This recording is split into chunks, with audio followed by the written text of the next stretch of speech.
Hello and welcome back to JP English Guru. मेरा नाम है ज्योति प्रकाश, मेरे साथ है अश्मित। प्रैक्टिस कर रहे हैं हम सीयूईटी के 35 क्वेश्चंस की। ये सारे ही क्वेश्चंस प्रीवियस ईयर में जो क्वेश्चंस पूछे गए हैं उन्हीं पैटर्न पे हैं।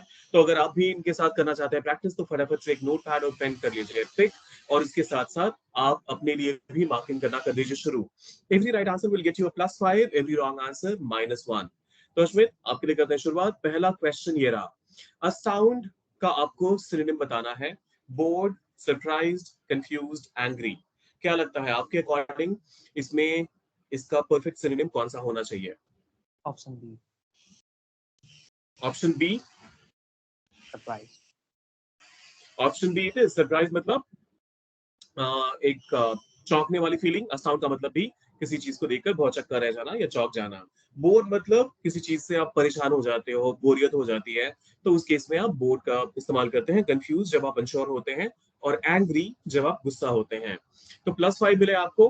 फिर आप आता है आपको एंटोनिम बताना है, विपरीतार्थक शब्द बताना है। ये ध्यान रखिएगा, कई बार लोग जल्दी जल्दी में सोचते हैं अच्छा फ्रेजाइल है तो चलो फटाफट से सिनोनिम तो इसका मुझे पता ही है, लेकिन ऐसा नहीं करना है, ध्यान से पढ़ना है। एंटोनिम बताइए, आपके हिसाब से फ्रेजाइल का एंटोनिम क्या होगा? डेलिकेट, स्ट्रॉन्ग, ब्यूटीफुल या smooth? Option B, strong. Strong, option B, ये भी करेक्ट आंसर है। फ्रेजाइल का मतलब होता है कोई ऐसी चीज जो टूट सकती है, बहुत ही कोमल या नाजुक होती है। डेलिकेट का मतलब भी वही होता है, ब्यूटीफुल खूबसूरत, और स्मूथ का मतलब चिकना। तो स्ट्रॉन्ग का मतलब, जब आप कहते हैं कि कोई चीज स्ट्रॉन्ग है, तो आप ये कहना चाहते हैं कि वो टूटने वाली नहीं है। नॉन लिविंग थिंग्स की बात कर रहा हूं मैं। इंसानों के केस में जब आप कहते हैं तो उसके ओवरऑल फिजिकल स्ट्रेंथ की आप बात करते हैं, तब आप कहते हैं somebody स्ट्रॉन्ग। तो यहाँ पर ऑप्शन बी हमारा जो एंटोनिम है वो होगा फ्रेजाइल के लिए। फिर आता है प्रिसीड और प्रोसीड के बीच का डिफरेंस बताना है आपको। ऑप्शन ए कह रहा है प्रिसीड का मतलब होता है किसी चीज के पहले आना, और प्रोसीड का मतलब होता है कंटिन्यू करना। ऑप्शन बी कह रहा है प्रिसीड का मतलब होता है कम इंपॉर्टेंट, और प्रोसीड का मतलब होता है ज्यादा इंपॉर्टेंट। ऑप्शन सी कहता है प्रिसीड डिफिकल्ट और प्रोसीड इजी। और फिर ऑप्शन डी कहता है कि दोनों में कोई डिफरेंस है ही नहीं। तो क्या लगता है अश्मित, आपके हिसाब से क्या होना चाहिए इसका answer? Option A. Option A it is. देखिए, प्रोसीड का मतलब होता है किसी भी लिस्ट में एक के पहले, किसी भी एक आइटम के पहले आना, और प्रोसीड का मतलब कंटिन्यू। अगर इन दोनों में से आप कोई एक वर्ड का मीनिंग भी जानते हैं तो भी आप ये क्वेश्चन का आंसर कर सकते हैं, क्योंकि आप बाकियों में अगर देखेंगे, हर हर एक ऑप्शन में काफी डिस्टिंक्ट मीनिंग, अलग अलग मीनिंग दिए दिए हुए हैं। और अगर आप, जैसा मैंने कहा, एक का भी आंसर पता होगा तो आपको पता होगा कि प्रोसीड का मतलब ज्यादा इंपॉर्टेंट नहीं होता, या फिर प्रीसीड का मतलब लेस इंपॉर्टेंट नहीं होता, या डिफिकल्ट और इजी से इसका कोई लेना देना है ही नहीं। तो इस वजह से ऑप्शन ए हमारा करेक्ट आंसर है। अब इस अंडरलाइन वर्ड के लिए आपको जो सबसे अप्रोप्रिएट चॉइस है वर्ड है वो पिक करना है। अब इसका क्या मतलब निकल कर आता है, पहले वो समझ लेते हैं। The heavy and abundant rainfall has a major role to play in the production of crops। जो फसलों की उत्पादन में एक बहुत बड़ा रोल प्ले करते हैं क्या भाई? जो बारिश होती है, अगर वो तेज बारिश हो और पर्याप्त हो। अबंडेंट का मतलब यहाँ पर्याप्त से है, तो उस केस में जो प्रोडक्शन होता है, जो उत्पादन होता है फसलों का, वो काफी अच्छा होता है। तो आपको इसका समानार्थी शब्द बताना है। Cyclonic, intermittent, ample, prolong. Option C. Option C, exactly. Option C, ample का मतलब भी होता है सफिशिएंट या पर्याप्त।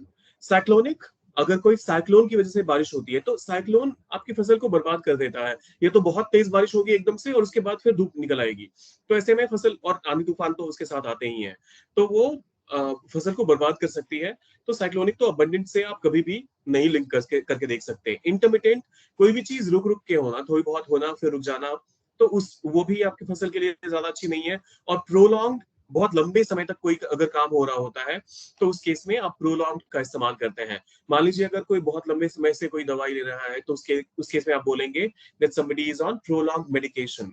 अगर कोई बहुत लंबे समय से कोई एक प्रैक्टिस कर रहा है तो he's been prolonged practicing it। तो प्रोलॉन्ग का मतलब कोई एक काम जो लंबे समय तक हो, और लंबे समय तक अगर बारिश होगी तो वो फसल को चौपट कर देगा। तो ऐसे में यहाँ पर एम्पर हमारा बेस्ट ऑप्शन है। अब फिर आपको मोस्ट अप्रोप्रिएट चॉइस पिक करना है, ऑप्शन पिक करना है। द ग्रेट डायरेक्टर, महान निर्देशक सत्यजीत रे, after receiving his honorary academic award, अपना ऑनररी एकेडमिक अवार्ड मिलने के बाद, प्राप्त करने के बाद कहां से मिला उन्हें? ऑड्रे हेपबर्न से। अपने कोलकाता वाले घर में क्या किया उन्होंने? Breathe his last, nipped in the bud, kept the ball rolling and dug the grave. Option A. So option 1. Option one it is. देखिए, आखिरी सांस लेने के केस में आपको ब्रेथ ब्रेथ हिज लास्ट का इस्तेमाल करते हैं, जबकि निप्ड इन द बर्ड का मतलब होता है कोई काम एकदम से रोक देना। लेकिन ये सांस लेने के या जीने के सेंस में नहीं होता है, तो आप इसका इस्तेमाल नहीं कर सकते। केप्ट द बॉल रोलिंग का मतलब होता है कोई भी काम कंटिन्यू करना। और फिर डग द ग्रेव का मतलब होता है कि आप अपने लिए खुद जब मुसीबत तैयार करते हैं तो उसको उसके लिए आप कहते हैं dug my own grave, dug his own grave. तो इस तरह के इडियम का इस्तेमाल तब होता है। तो यहाँ पर breathe is last is the most appropriate choice. 6th question देखते हैं। एक्सिलरेटिंग का आपको सिनोनिम बताना है। Boring, thrilling, calming, frustrating. Option B. Okay, आप कह रहे हैं option B, thrilling is the right answer. Accelerate और थ्रिल दोनों काफी क्लोज है मीनिंग में, इनफैक्ट वो सिनोनिम ही है एक दूसरे के, जिसका मतलब होता है कोई एक ऐसी चीज जो एकदम से आपको स्तब्ध कर दे, अचंभित कर दे।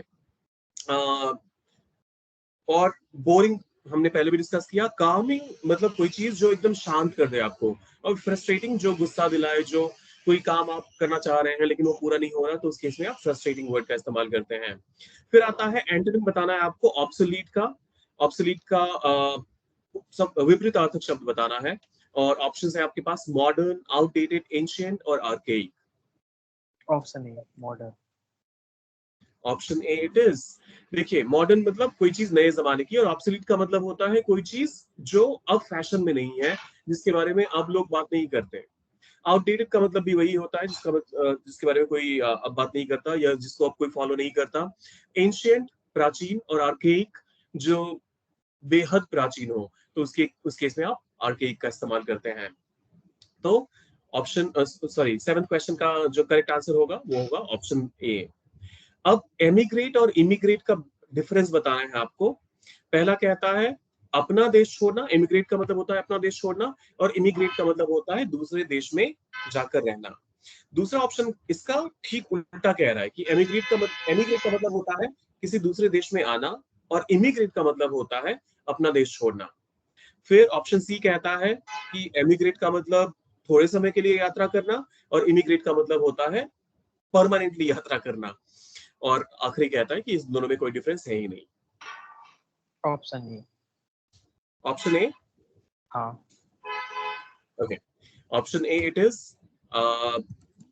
तो आप 8 क्वेश्चंस हो गए और आपने सारे क्वेश्चंस का अभी तक सही आंसर दिया है। बिल्कुल, एमिग्रेट और इमिग्रेट सुनने में भी सिमिलर है और मीनिंग वाइज भी काफी सिमिलर है, लेकिन काफी क्लोज तरीके से अगर आप इन दोनों को देखेंगे तो आपको समझ में आएगा कि एमिग्रेट का मतलब होता है अपना देश छोड़ना, और इमिग्रेट का मतलब होता है दूसरे देश में जाना।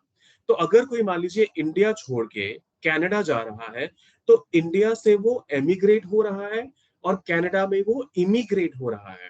तो ये डिफरेंस। 9th क्वेश्चन देखते हैं। एलोक्वेंट का आपको सिनोनिम बताना है। Articulate, verbose, concise, inarticulate.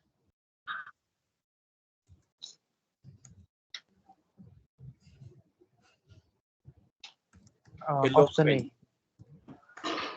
Option A eloquent, इसका मतलब होता है किसी भी चीज में बिल्कुल अच्छे तरीके से अपनी बात रखना, जिससे कि आप सामने वाले को कन्विंस कर पाए या फिर परसुएट कर पाए। तो यहाँ पर उस सेंस में अगर देखें तो आर्टिकुलेट बिल्कुल सही आंसर है, क्योंकि वर्बोस का मतलब होता है मतलब किसी एक ही चीज को बहुत डिटेल में एक्सप्लेन करते रहना और एक्सेस बात करना किसी चीज के बारे में। कंसाइज बहुत क्रिस्प होता है। तो मान लीजिए बहुत बहुत लंबा चौड़ा सा कोई स्टेटमेंट होता है, उसको आपको कंसाइजली लिखना हो, जैसे समरी लिखते हैं, तो वो एक काफी कंसाइज्ड फॉर्म होता है। और इनआर्टिकुलेट तो इसका ठीक ऑपोजिट हो गया। तो इस वजह से आर्टिकुलेट यहाँ पर बेस्ट चॉइस होगा। 10th क्वेश्चन देखते हैं। मोस्ट अप्रोप्रिएट ऑप्शन पिक करना है और आपके पास 4 इडियम्स हैं। आफ्टर द सक्सेसफुल नेगोशिएशन, जो मोल भाव होना था वो हो जाने के बाद दो कंपनीज ने क्या करा, फाइनलाइज करने के लिए, डील करने के लिए, shook hands, crossed swords, turned a blind eye और smelt a rat? Option A. Okay. Option A it is. हाथ मिलाना, तो हाथ मिलाने का एक लिटरल मीनिंग होता है और दूसरा होता है कि किसी भी चीज के लिए अग्री करना। तो शुक हैंड यहाँ पर मोस्ट अप्रोप्रिएट चॉइस है। शेक का पास होता है शुक। क्रॉस सॉर्ड्स का मतलब होता है आप अपनी तलवारें खींच लो, तो लड़ाई के लिए तैयार। तो यहाँ पर ऑब्वियसली फाइनलाइज कर रहे हैं जब वो डील, तो तलवारें तो बिल्कुल नहीं खींच रहे। टर्न अ ब्लाइंड आई मतलब किसी चीज को बिल्कुल देखकर अनदेखा करना। और स्मेल्ट अ रैट का मतलब होता है कुछ फिशी होना, जो बातें हो रही हैं और जो एक्चुअली हो रहा है पीछे, उन दोनों में कुछ समानता नहीं होना, या फिर आपको डिसीव करने की कोशिश जब की जाती है, तो उसके लिए स्मेल्ट अ रैट का आप इस्तेमाल करते हैं। फिर आता है 11th question. By the time he dash the summit he will have climbed for 6 hours straight। ये टेंसेस का पहला क्वेश्चन है। 10 सवाल हमारे इडियम्स और जो हमारे वो कैब से रिलेटेड थे वो हो गए हैं। 11th question tenses. तो reaches, reach, will reach, reached, जब तक वो समिट पर पहुंचा। he will have climbed या पहुंचेगा, I am not too sure, पहले एक बार भी आंसर आ जाने देते हैं, उसके बाद बताएंगे। he will have option climbed for C. 6 hours straight। Sorry, option C. Option C it is. देखिए यहां पर क्लियरली आपको बताया जा रहा है कि जब तक वो समिट पे पहुंचेगा तब तक वो 6 घंटे की चढ़ाई कर चुका होगा। तो ऐसे में आप फ्यूचर में जो एक्शन होगा, पहले आप जो फ्यूचर का पहला एक्शन कंप्लीट करेंगे और उसके बाद आप आगे की जो बात होगी एक सर्टेन टाइम पे जो एक काम अचीव होगा, उसके लिए आप फ्यूचर परफेक्ट का इस्तेमाल करते हैं। तो ऐसे में पहला क्लॉज जो होगा वो सिंपल फ्यूचर में आएगा और दूसरा क्लॉज जो होगा वो फ्यूचर परफेक्ट में, और यही स्ट्रक्चर यहां पर आ रहा है। तो option C would be the right answer. 12th question देखते हैं। She dash her work before she left for a vacation. She finishes her work, she finished her work, she has finished her work, or she had finished her work.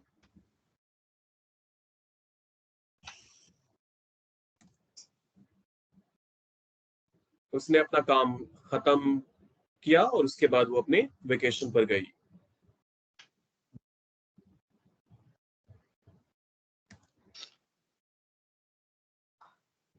Option B. Option A, B. B. Okay, she finished her work before she left for vacation. देखिए अश्मित, इसमें आपको हमेशा ध्यान रखना है जब कभी भी दो एक्शंस हो रहे हैं और दोनों ही पास्ट में हो रहे हैं और एक पहले हुआ दूसरा बाद में हुआ, तो उस केस में आप पास्ट परफेक्ट का इस्तेमाल करते हैं जो एक्शन पहले हुआ उसके लिए। तो इस वजह से यहां पर आपको चूज करना था option B, she had finished her work before she left for vacation. तो उसने पहले अपना काम खत्म किया, ये पहले हो गया, और उसके बाद अगला एक्शन हुआ जो जो था वेकेशन पे जाने का। तो इस वजह से ऑप्शन बी हमारा यहाँ पर राइट आंसर होगा और आपको इसके लिए मिलता है -1। अभी तक 12 क्वेश्चंस में से एक गड़बड़ हो गई, तो कोई बात नहीं। आइए देखते हैं अगला सवाल। 13th क्वेश्चन कहता है she dash English for 2 hours every day. She studying English, she studied English, she has been studying English, और शी स्टडीज इंग्लिश।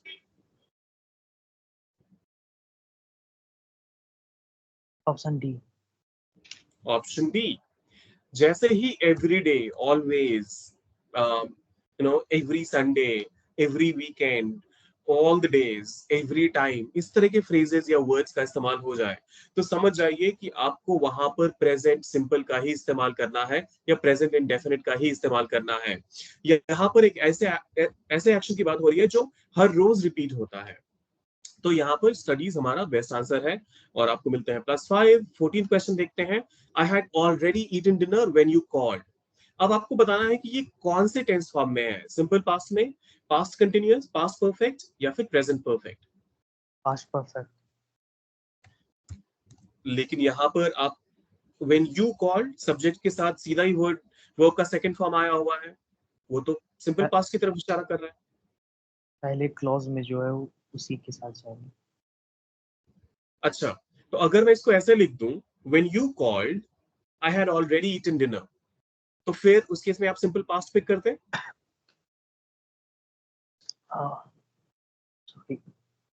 सॉरी क्या बोले? मैंने कहा कि अगर मैं इसको उल्टा लिख दूं, अगर मैं लिख दूं when you called I had already eaten dinner, तो क्या आप उस केस में इसको सिंपल पास्ट पिक करते हैं? नो।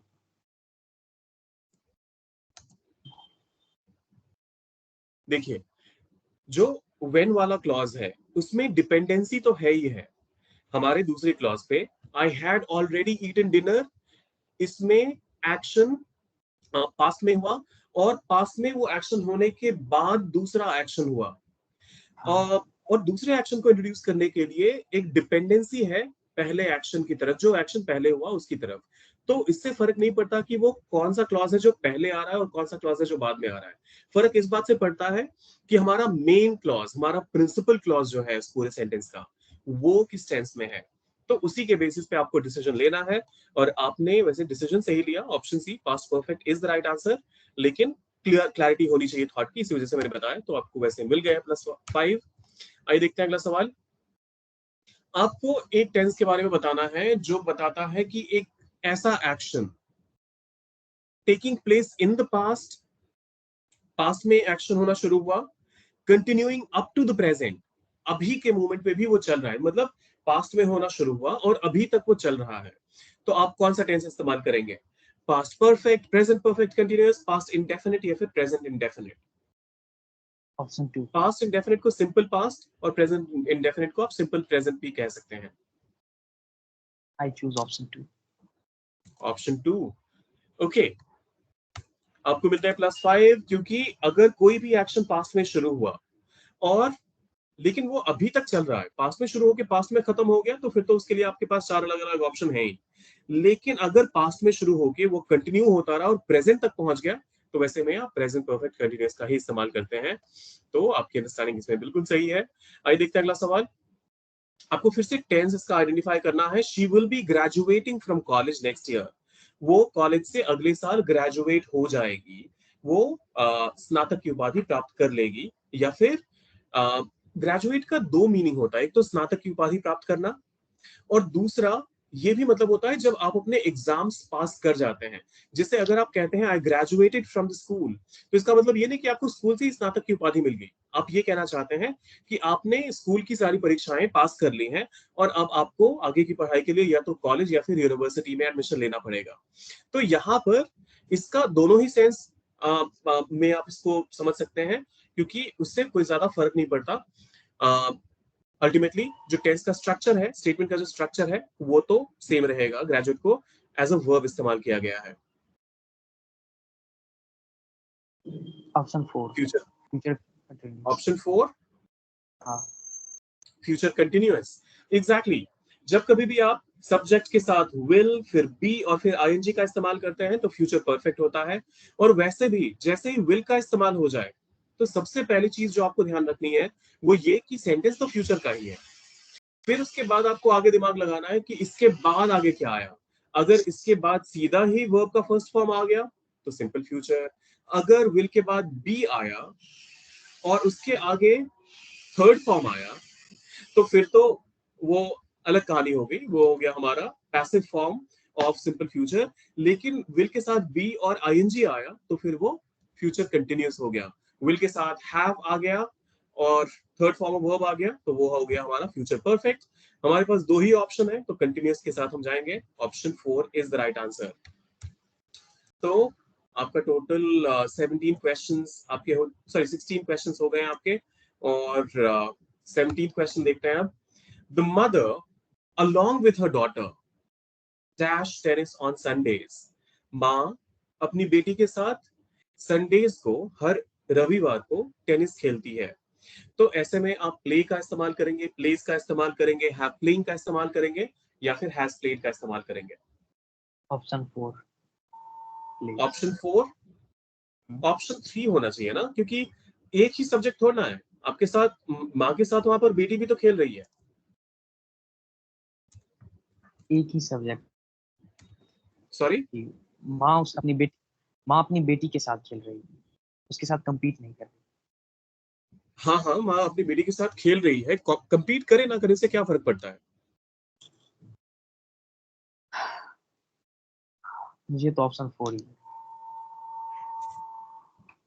ओके, देखिए along with, as well as, इस तरह के जब कभी भी आपको सब्जेक्ट्स को जोड़ने वाले prepositions आ जाते हैं, तो वहां पर आपका सब्जेक्ट मॉडिफाई नहीं होता है, आपका सब्जेक्ट जो शुरुआत में है हमेशा उसको पिक किया जाता है।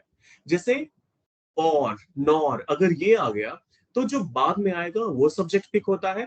वैसे ही as well as, along with, इनके साथ क्या होता है कि जो पहले सब्जेक्ट आ गया है वो उसके अकॉर्डिंग आपका वर्ब रहता है। तो यहाँ पर हम मदर के अकॉर्डिंग वर्ब लेंगे।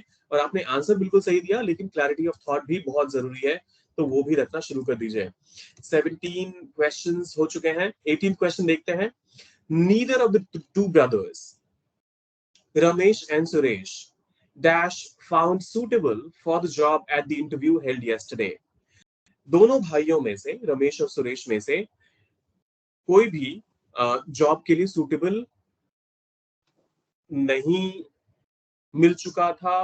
ओके, ऑप्शन तो 3 मैं, was। अच्छा वॉज क्यों, रमेश और सुरेश दो भाइयों की बात हो रही है। यहाँ पे नाइदर है, इसलिए हमने सिंगुलर एग्जैक्टली, कर सो नीदर, ईच, या फिर एवरी, इस तरह के जब भी इनफाइनाइट प्रोनाउंस आ जाते हैं तो आपको हमेशा उसके साथ सिंगुलर वर्ब ही लेना होता है। तो नीदर के साथ यहाँ पर वॉज का इस्तेमाल होना चाहिए था। इससे फर्क नहीं पड़ता कि आगे आने वाले वर्ड्स क्या हैं, आपका मेन सब्जेक्ट यहाँ पर नीदर है, तो इस वजह से आपका वर्ब जो होगा वो सिंगुलर ही रहेगा। आपको मिले +5, 18 क्वेश्चन हो चुके हैं। 19 क्वेश्चन की तरफ चलते हैं हम। Fill up the blank with the correct option. Nothing but huts dash there. Were there, are there, is there, have there. Option 3 Option 3 is there। क्यों, ऑप्शन 3 क्यों? सेम सेम क्वेश्चन 17 में जैसे लेकिन लॉजिक वहां होगा। वहां तो नीदर का इस्तेमाल हुआ था, लेकिन यहाँ तो इधर कहा ना, जा रहा है कुछ नहीं, लेकिन सिर्फ झोपड़ियां थी। तो झोपड़ियां, एक झोपड़ी की बात नहीं हो रही है, मल्टीपल झोपड़ियों की बात हो रही है। पहले भी आपने इसको ऐसे क्वेश्चन पे बताया है। Nothing, okay neither, either. Okay, तो इज वैसे तो करेक्ट आंसर है ही, लेकिन अगर आप थोड़ा सा और लॉजिक भी लगाएंगे तो देखिए ये भी प्लूरल है, ये भी प्लूरल है, और ये भी प्लूरल है। वैसे हैव का तो इस्तेमाल हम करेंगे ही नहीं। तो अगर प्लूरल होगा तो यहाँ पर हमारे पास कोई कॉन्टेक्स्ट तो है नहीं कि हमें पास में ही रखना है सेंटेंस को। तो इस वजह से आप यहाँ पर इसका इस्तेमाल करेंगे, क्योंकि यही सिंगुलर आ रहा है। और वैसे भी नथिंग के साथ जब आगे कोई भी वर्ड आ जाए, फ्रेज आ जाए, इससे फर्क नहीं पड़ता, आपका जो मेन वर्ब रहेगा वो सिंगुलर रहेगा। तो 19 क्वेश्चंस हो चुके हैं। आइए देखते हैं 20th question. The jury dash divided in their opinion. The jury were divided, was divided, has been divided. और मैं आपके लिए थोड़ा सा आसान कर देता हूं, ऑप्शन 4 और 5 सही आंसर्स नहीं है, तो आपको इन तीनों में पिक करना है। ऑप्शन 2 होगा, was। Option 2, the jury was divided in their opinion. हाँ। ओके, देखिए इसके लिए आपको मिल जाता है -1, लेकिन आपने जो पहले सोचा है उसमें एक सेंस ऑफ क्लैरिटी तो है। मैं बताता हूं कैसे। जब कभी भी आप कलेक्टिव नाउन का इस्तेमाल करते हैं, और जूरी का मतलब क्या होता है, a panel of people who जज someone, hmm. Right, number of people are there, और कलेक्टिवली उनको जूरी आप कहते हैं।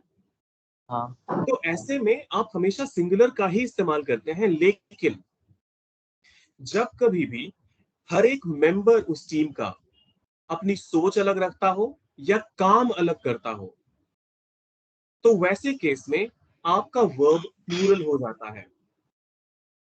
अश्विन, क्या आप मुझे सुन पा रहे हैं? हाँ। अच्छा, आपका कैमरा ऑफ हो गया तो मैं समझ नहीं पाया। तो हेलो, आवाज आ रही है एक, मेरी? I am sorry.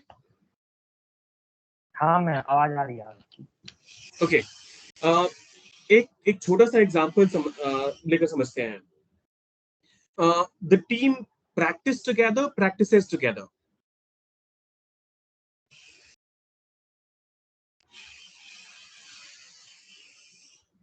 Wait a second. ये मैं यहाँ पे लिख भी देता हूं, आपके लिए थोड़ा सा आसान रहेगा. The team practice for the match, या फिर प्रैक्टिसेस फॉर द मैच. आपके हिसाब से क्या होना चाहिए? मैं इस वाले स्टेडियम की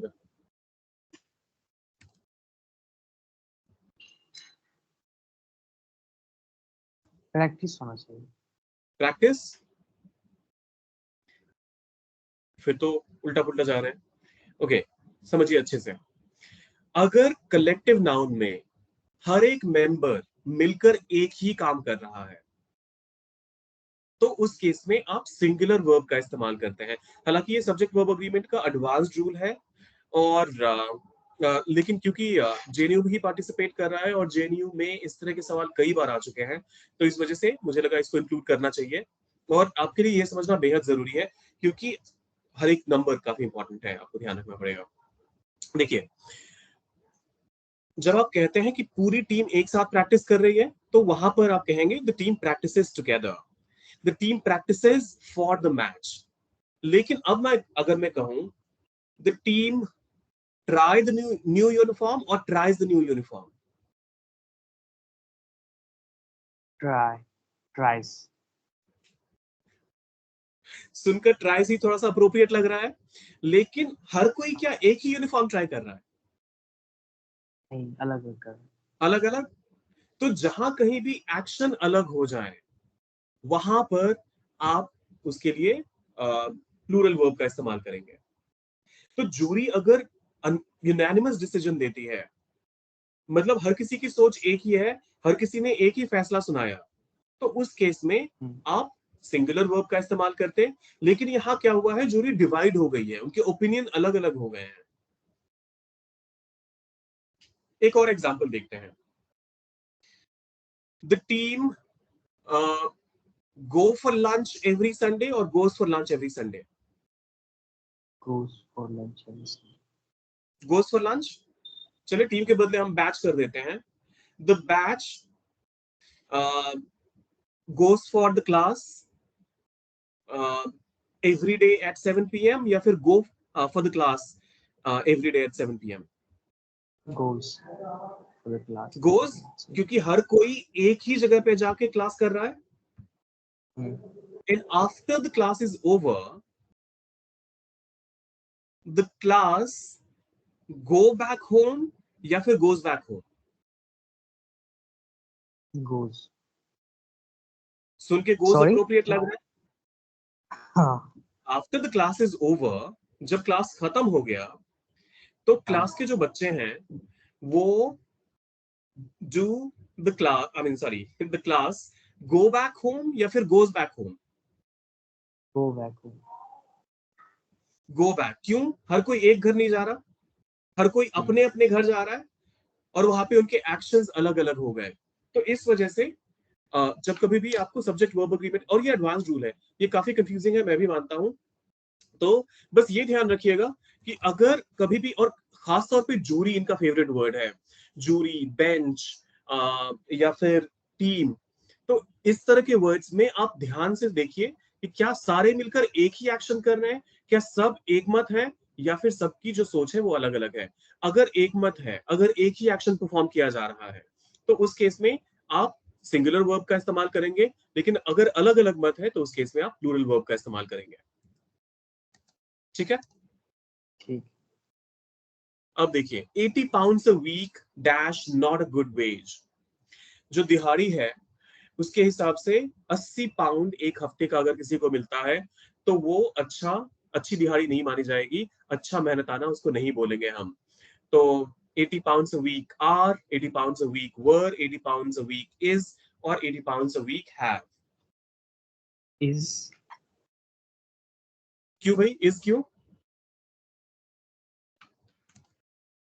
वही क्या कहते हैं, जैसे पहले आपने बताया था 2-3 क्वेश्चन, उसी उसी हिसाब से। क्या क्या लॉजिक तो बताइए, क्या बताया था, याद भी रखना पड़ेगा ना। मैं थोड़ा सा भूल गया उसको। ओके, सम ऑफ मनी, जब पैसों की बात होती है, 1 रुपए की बात हो या 10 लाख रुपए की बात हो या हजारों करोड़ रुपए की बात हो, या और फिर पीरियड ऑफ टाइम, ये हमेशा सिंगुलर कंसिडर किए जाते हैं। तो इस वजह से 80 पाउंड्स हो या फिर 80,000 पाउंड्स हो या फिर 80 बिलियन पाउंड्स हो, फर्क नहीं पड़ता, इसके साथ हमेशा इज का ही इस्तेमाल होगा, और या फिर पास में है तो वॉज का ही इस्तेमाल होगा। तो यहाँ पर इज हमारा मोस्ट अप्रोप्रिएट आंसर है। अब बताइए, आर्टिकल पे आते हैं अब। Copper is a dash useful metal. A and the, या फिर कोई आर्टिकल की जरूरत ही नहीं है आपके हिसाब से। Copper is a useful metal, copper is an useful metal, copper is the useful metal, या फिर copper is useful metal, I mean metal.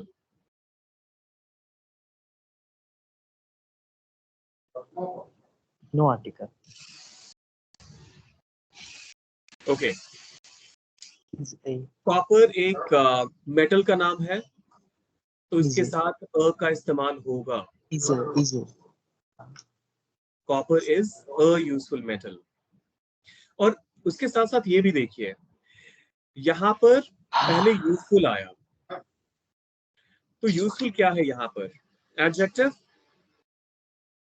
अब यूजफुल के बाद नाउन आ गया।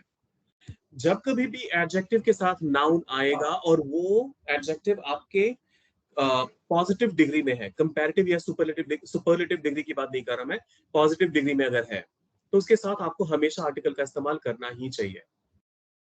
जैसे आप कहते हैं अश्मित इज गुड, आर्टिकल की जरूरत नहीं है, लेकिन जैसे मैं बोलूंगा Ashmit is dash good student, तो उस केस में अब गुड के साथ स्टूडेंट आ गया, तो गुड के पहले मुझे आर्टिकल का इस्तेमाल करना पड़ेगा।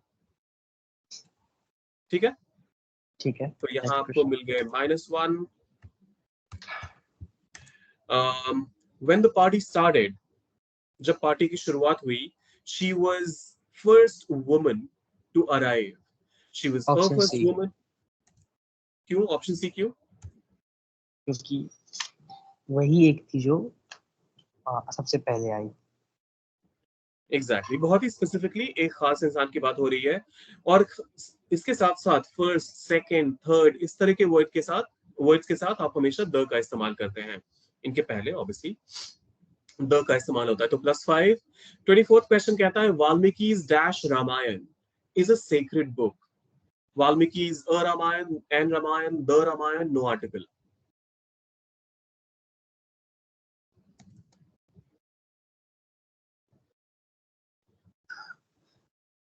रामायण के बहुत सारे वर्जन हैं, एक गोस्वामी तुलसीदास जी ने लिखी थी, एक वाल्मीकि जी ने लिखी थी, तो यहाँ वाल्मीकि रामायण की बात हो रही है। Option see the. ओके, इसी वजह से ये वाला क्वेश्चन मैंने इंक्लूड करा था। यहाँ पर आपको इसके लिए मिल गया -1। देखिए, अगर रामायण से स्टेटमेंट की शुरुआत होती, the Ramayana is a sacred book, तो अलग कहानी थी, लेकिन यहाँ पर वाल्मीकि एक एडजेक्टिव के तौर पे काम कर रहा है, इसका कोई भी रामायण की बात नहीं हो रही है, एक खास रामायण की बात हो रही है जो वाल्मीकि जी ने लिखी थी, तो इस वजह से यहाँ पर इसके साथ एक एडिशनल आर्टिकल की जरूरत नहीं है, आपको यहाँ पर नो आर्टिकल पिक करना था। 25th क्वेश्चन देखिए, I have not seen Ravi, मैंने रवि को नहीं देखा, since he was child he has become dash honourable man, वो अब एक या फिर वो अब ऑप्शन सी सम्मानजनक इंसान बन गया है, इंसान बन चुका है। Option C. ऑप्शन सी, लेकिन यहाँ पर जब आप एन कह रहे हैं, लेकिन ये तो एच से शुरू हो रहा है। प्रोनाउंस जो हो रहा है उसमें आ रहा है, प्रोनाउंस जो उसको करते हैं जैसे उसमें साउंड आ रहा है। प्रोनाउंसिएशन के टाइम पे आप ऑनर पढ़ते हैं, ऑनरेबल पढ़ते हैं, और एच का यहाँ पर कोई यूज नहीं है आर्टिकल आइडेंटिफाई करने में कम से कम, तो इस वजह से यहाँ पर option C is the right answer. 10 और सवाल है, देखते हैं आपका स्कोर कितना बनता है आज टोटल। आपको ग्रामेटिकली करेक्ट स्टेटमेंट पिक करना है। My friend is good at children, my friend is good with children, good around children, good in children.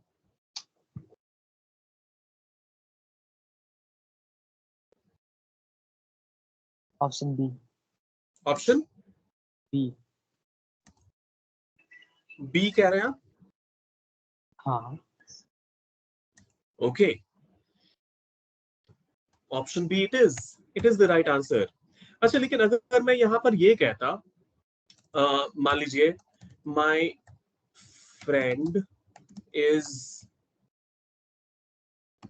Good maths,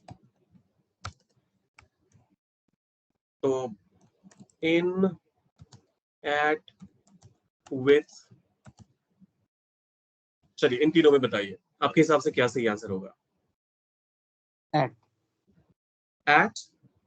हाँ। चलिए सही है। जब कभी भी आप किसी एक स्किल की बात करते हैं तो वहां पर आप एट की बात करते हैं, और बच्चों के साथ आप अच्छे हैं तो इस वजह से विथ चिल्ड्रन की बात होती है। बच्चों के साथ डील करने की बात हो रही है यहाँ पर, तो इस वजह से आपको 26 क्वेश्चन के लिए मिले +5। और अगला सवाल देखते हैं। अगला सवाल है, पार्ट ऑफ स्पीच आइडेंटिफाई करना है आपको, बताना है कि ये कौन सा पार्ट ऑफ स्पीच है। I shall have finished my work before you come, मैं अपना काम खत्म कर चुका होऊंगा जब तक तुम यहाँ आओगे, या तुम्हारे आने से पहले, जब तक नहीं, तुम्हारे आने से पहले मैं अपना काम खत्म कर चुका होऊंगा। प्रोनाउन है बिफोर, यहाँ पर वर्ब है, प्रेपोजिशन है, या फिर नन ऑफ द अबव।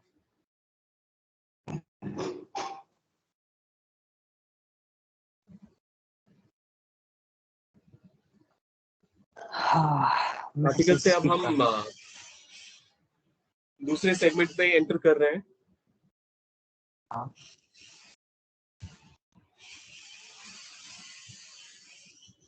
बताइए। क्या? हेलो? सॉरी, स्किप कर दीजिए मुझे इसका। Okay, you want to skip? कोई बात नहीं, इसके लिए फटक से आपको 0 करते हैं मार्क। और यहाँ पर इसका सही आंसर होगा प्रेपोजिशन। ये टाइम ऑफ प्रेपोजिशन की बात हो रही है, तुम्हारे आने से पहले। The plane is flying dash the town, above the town, over the town, onto the town, in the town.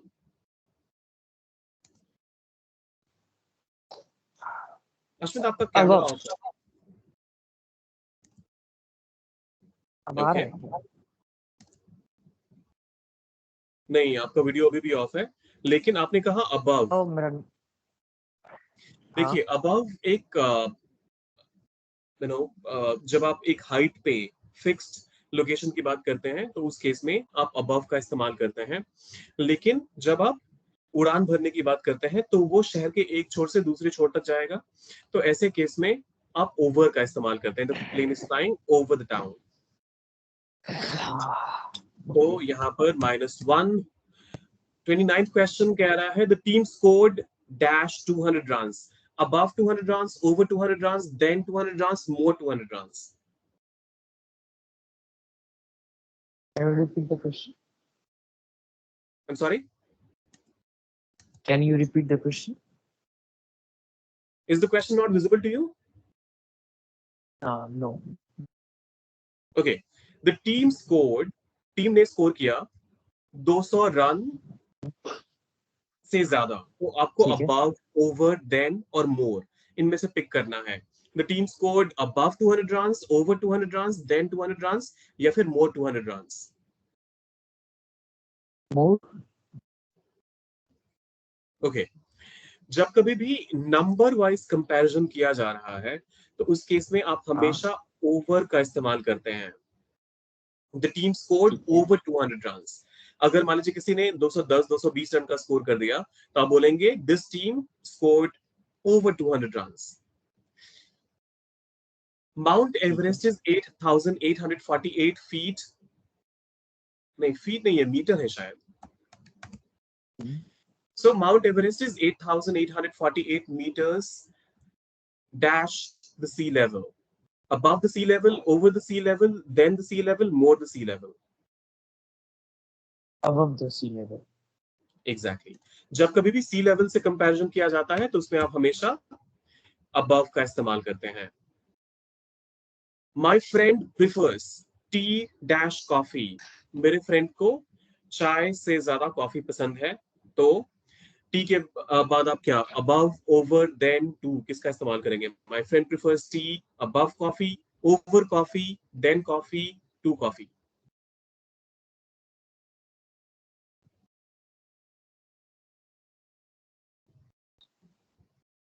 Then. Then. Hello. Okay, ये कंफ्यूजन बहुत लोगों को होती है जिसकी वजह से वो भी then का इस्तेमाल करते हैं. लेकिन प्रिफर के साथ हमेशा एक फिक्स्ड प्रीपोजिशन आता है जिसका नाम है to. So my friend prefers tea to coffee. यहाँ पर to का इस्तेमाल होना चाहिए था.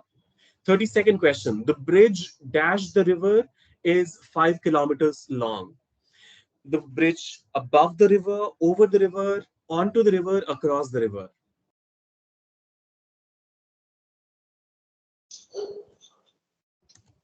एक बार फिर से. The bridge, जो पुल है, हाँ. dash the river is 5 kilometers long. The bridge above the river, over the river, onto the river, across the river. नदी के ऊपर जो पुल है वो 5 किलोमीटर लंबा है. तो यहाँ पर लंबा है. हाँ, तो यहाँ पर ब्रिज के बाद प्रेपोजिशन कौन सा इस्तेमाल करेंगे? Above the river, over, onto, across. Across. बिल्कुल सही. जब कभी भी एक छोर से दूसरे छोर तक की बात होती है तो उस केस में आप across का इस्तेमाल करते हैं. Milk sells at dash ₹20 a liter. तो मिल्क जो बिकता है, दूध जो बिकता है, वो 50 रुपए लीटर के हिसाब से बिकता है. तो milk sells in ₹50 a liter, at ₹50 a liter, for ₹50 a liter या by ₹50 a liter.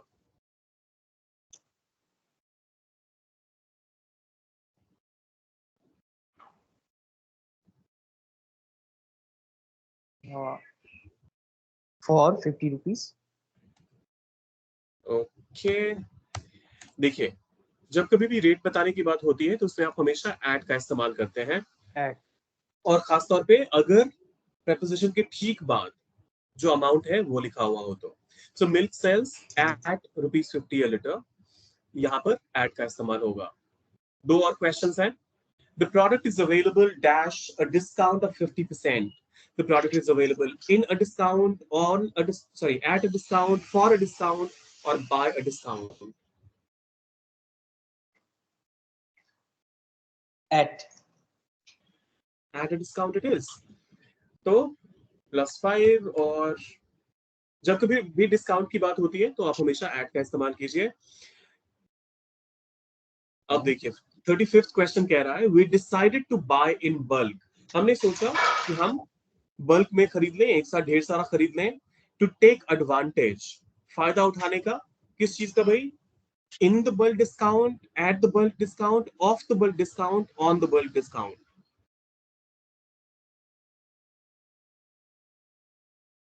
Off. Advantage. I'm sorry?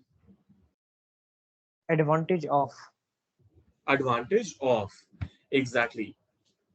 तो ये हो गया हमारा आज का क्वेश्चन पूरा कंप्लीट. आज का आपका स्कोर है 122, जिसमें से आपको मिले हैं 1 2 3 4 5 6 7 8 इनकरेक्ट और बाकी 27 आपने करेक्ट आंसर्स पिक करे. Good job Ashwit. Thank you so much for your active participation. मिलते हैं जल्दी ही. Till then take care of yourself and keep learning. और हाँ, जाते जाते सब्सक्राइब, लाइक और शेयर वो करके जाइएगा. मिलते हैं जल्दी.